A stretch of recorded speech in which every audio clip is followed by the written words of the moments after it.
Mesdames, Messieurs, bonsoir. Bienvenue sur Belgocamp 21 TV. Pour cette émission de débriefing, je suis accompagné du consultant maison, M. Etoga. Nous parlerons des Lions indomptables du Cameroun. Quel avenir pour les Lions indomptables? M. Etoga, bonsoir.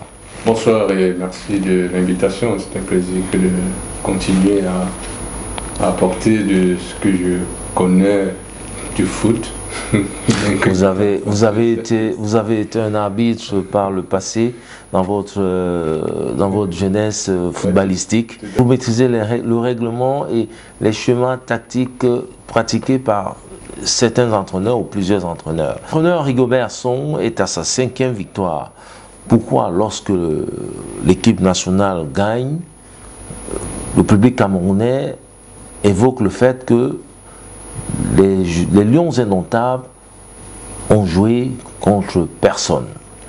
Lorsque l'équipe nationale camerounaise, dont les Lions indomptables du Cameroun, perdent, Song et Eto'o doivent démissionner. Pourquoi cette communication à deux volets? Ben, ça dépend de dans quel camp on se retrouve, parce qu'il faut savoir qu'il y a une construction des blocs dans ce management du football camerounais. Il y a, avec l'avènement du président de la Fédération camerounaise de football, une construction qui tend à montrer que il y a les pour, il y a les pros, il y a les anti. Et de ce point de vue-là, les pros aimeraient la continuité des victoires. C'est-à-dire qu'ils ne regardent que le travail qui est fait, même s'il est mal fait, de leur point de vue, il est dans le bon sens. Parce qu'il y a le concept de construction, en construction, qui sera brandi. Et de l'autre côté, vous avez les anti-Eto'o, anti-Rigo, anti-Lion indomptable, qui vont montrer, de mon point de vue, que l'équipe camerounaise type que eux, ils pensent que ça doit être l'équipe camerounaise, elle n'existe plus. Et elle a cessé d'exister dans la mesure où on n'a plus eu ou vu des éléments importants qui avaient un charisme intéressant dans la production du jeu, la construction du jeu et dans même leurs clubs respectifs. Et donc le Camerounais à ce moment-là recherche un joueur qui a un aura international. C'est pourquoi vous verrez ces victoires, les Camerounais triomphent avec ce qu'on a en termes de joueurs. Donc on fait avec le coach, il n'a que 5 victoires sur 18 matchs, mais il fait avec ce qu'il a. Il n'a pas de talent au même titre que Rigo lui-même, au même titre que Samuel Eto'o, au même titre que les Assou et Koto, et j'en passe, à Chili maintenant, toute cette pléthore de joueurs que le Cameroun a connu dans les années 2000, avec un coach comme Wilfried Schaeffer. De nos jours, les joueurs camerounais viennent de Détroit. Il faut se rendre à l'évidence que les joueurs camerounais ne sont plus courtisés au niveau international, et donc ils colmatent les brèches dans leur club, et pour avoir un temps de jeu, ils se retrouvent à jouer dans les Détroit. C'est avec ces joueurs-là que le coach camerounais, et quand je parle ainsi, on va directement me cataloguer comme étant pro. Vous faites partie de l'église de Tinga, comme on dit. Tout à fait, tout à fait. Oh, ce sont des faits. Ce sont des faits. Et vous voyez, à la sélection, c'est un comportement typiquement camerounais que, à la sélection, et c'est dommageable, à la sélection, je ne sais pas, les médias camerounais enveniment la situation. Vous avez eu vent de ce qu'on aurait chassé l'équipe camerounaise d'un hôtel au Cameroun. Il a fallu que l'hôtel vienne démentir que c'est une information fausse.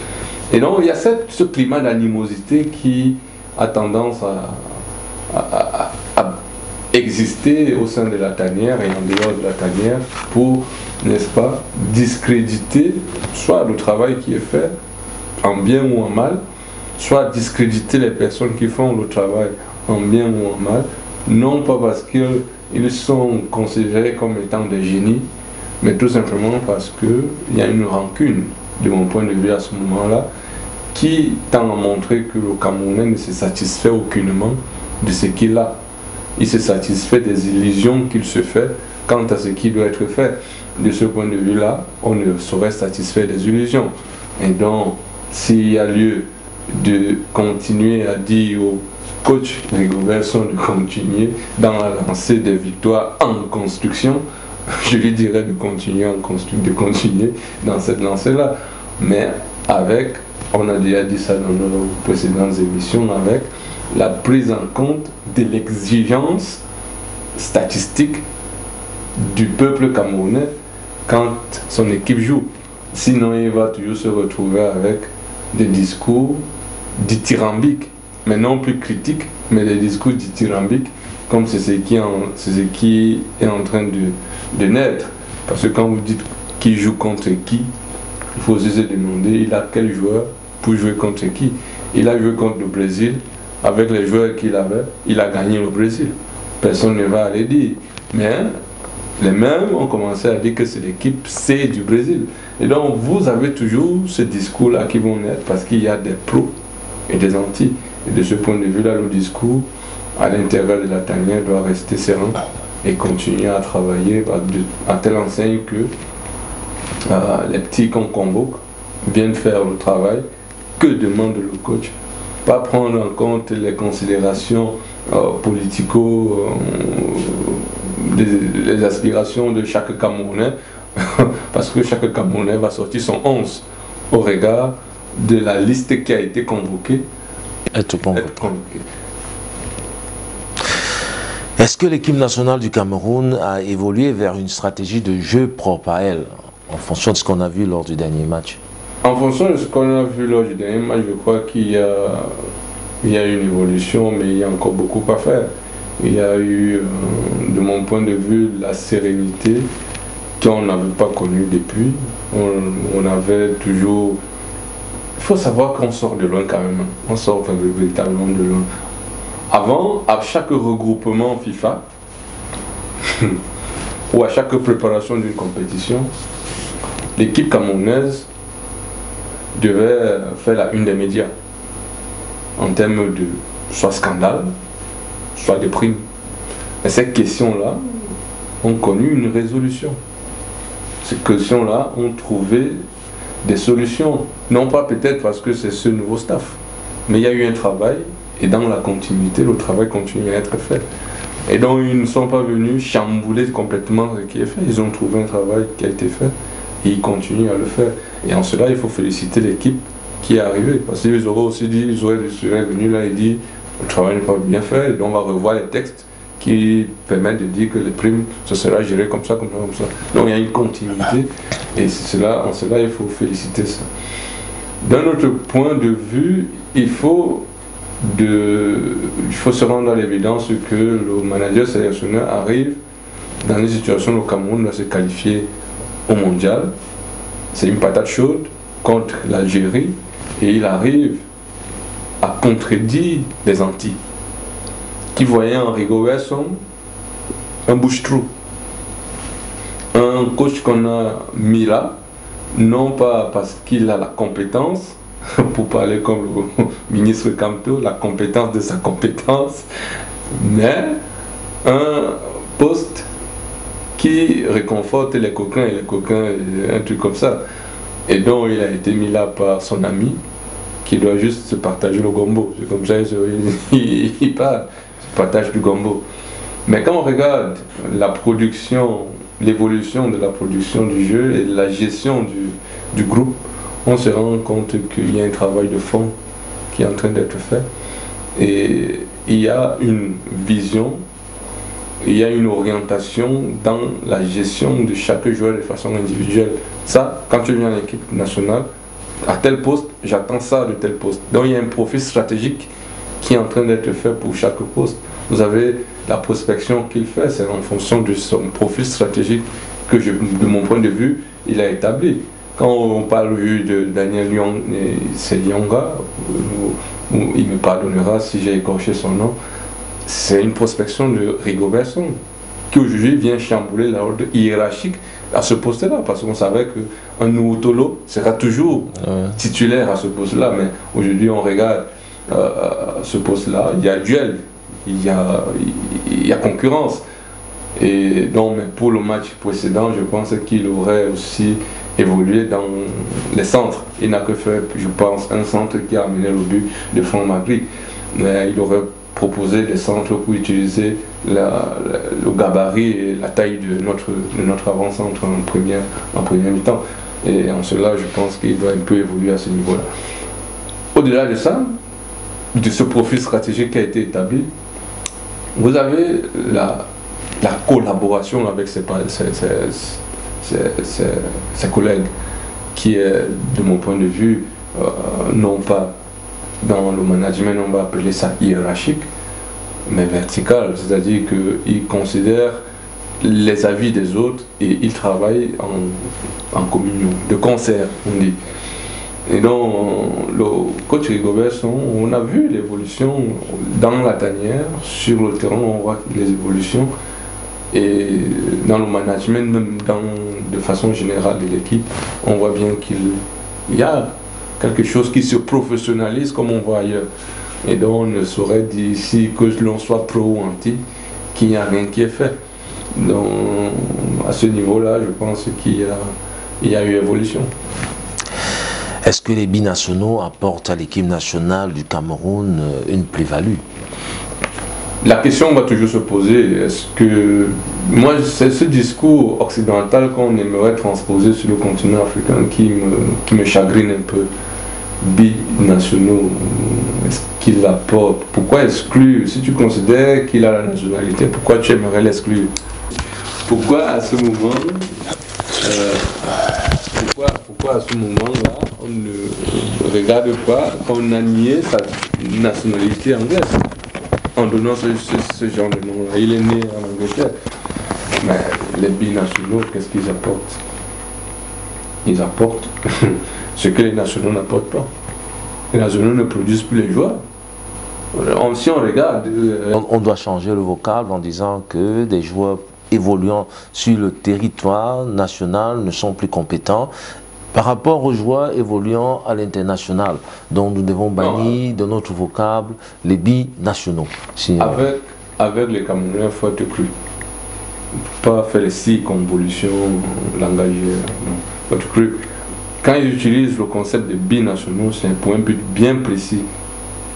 Au regard, il y a eu des photos qui ont circulé sur les réseaux sociaux, au regard de l'équipe nationale française, on voit bien qu'elle s'est noircie. Elle s'est africanisée. Moi j'utilise le mot qu'ils vont comprendre.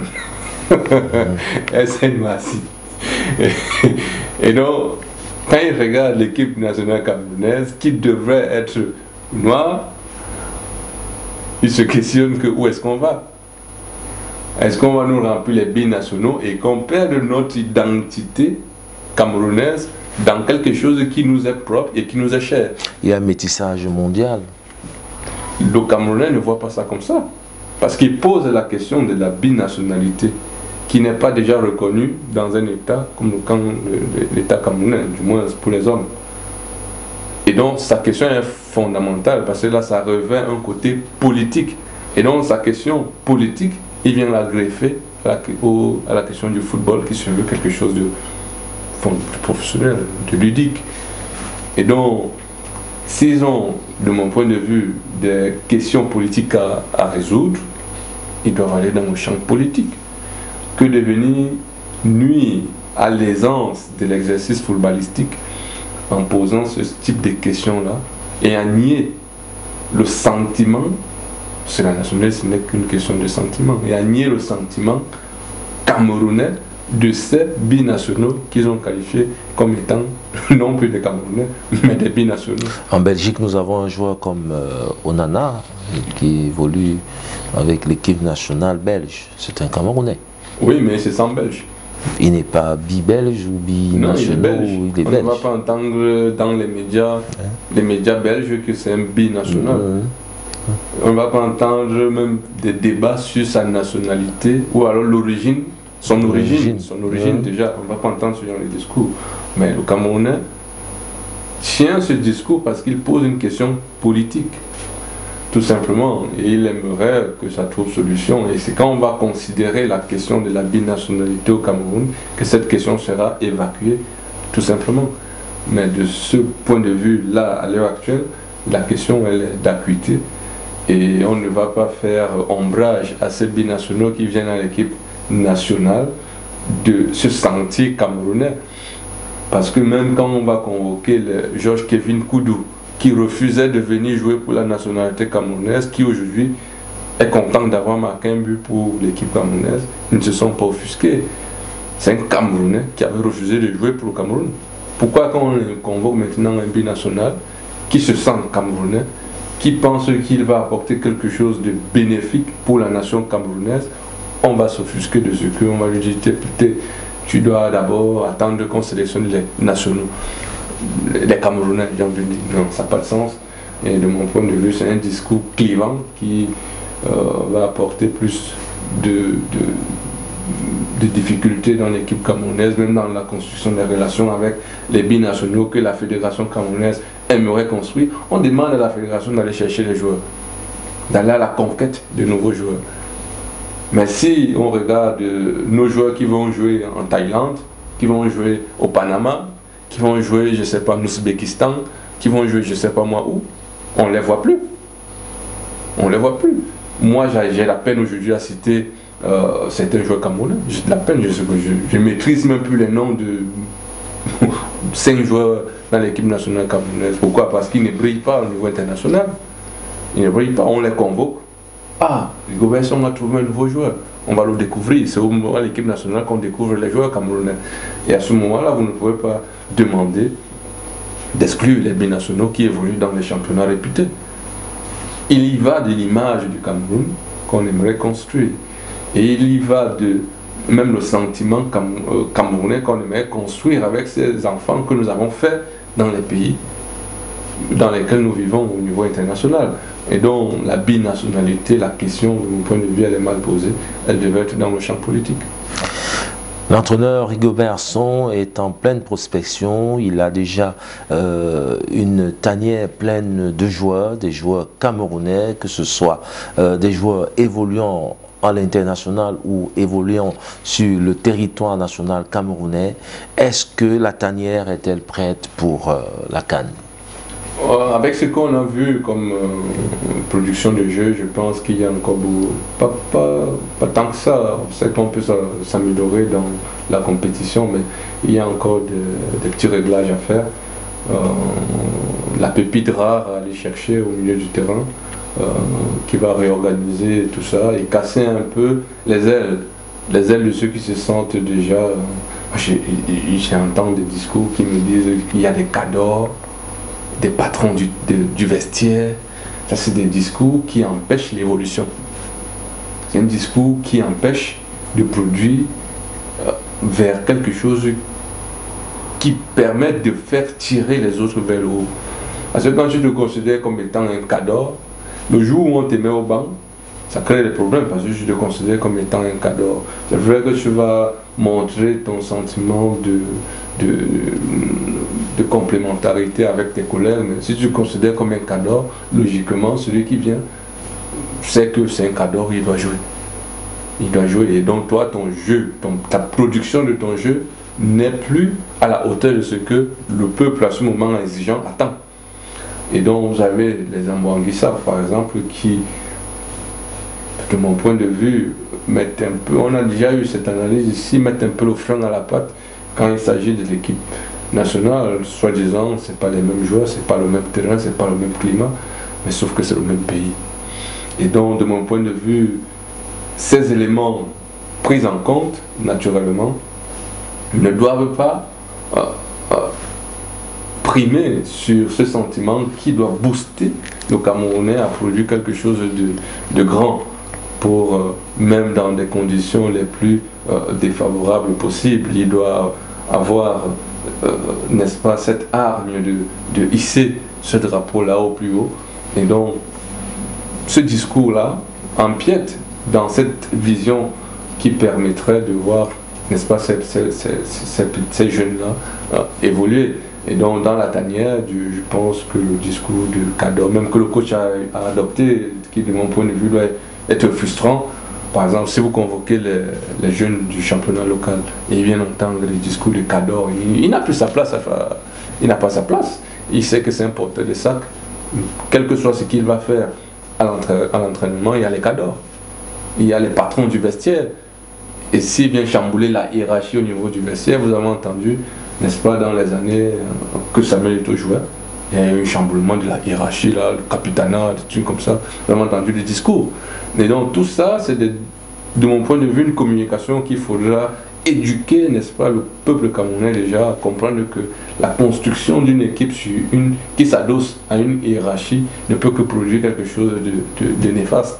On n'a pas la culture occidentale qui accepte la hiérarchie, qui accepte, n'est-ce pas, un management horizontal, c'est-à-dire on part du patron, ainsi de suite, ainsi de suite. Nous, c'est la complémentarité, la collégialité. Et donc, de mon point de vue, c'est sur ça que doit reposer la philosophie du vestiaire. Et donc, ce que je peux reprocher aujourd'hui au coach Robertson, qui doit travailler dans ce sens-là, construire une philosophie du vestiaire qui éduque ce peuple-là. Parce que dans une émission, on avait parlé de l'éducation qui doit venir du vestiaire vers le peuple. Et donc, si cette éducation est ratée, vous avez des exigences, comme la première question que vous m'avez posée. Eux, ils vont faire leur 11, ils vont convoquer leurs 23 joueurs, et les médias vont renchérir parce qu'ils veulent de l'audience. Et donc, l'essentiel est mis de côté. Le Cameroun prend un coup parce que le discours médiatique est péjoratif. Et l'ambiance au sein de la tanière est péjoratif, et donc ça ne peut que produire de mauvais résultats. Il y a tout un travail à faire, même au niveau médiatique, il y a tout un travail à faire. C'est pourquoi moi j'essaye. Le Cameroun a eu des générations de doués et de surdoués de 1972 à 2000 et à 2017. Aujourd'hui, nous sommes en 2023.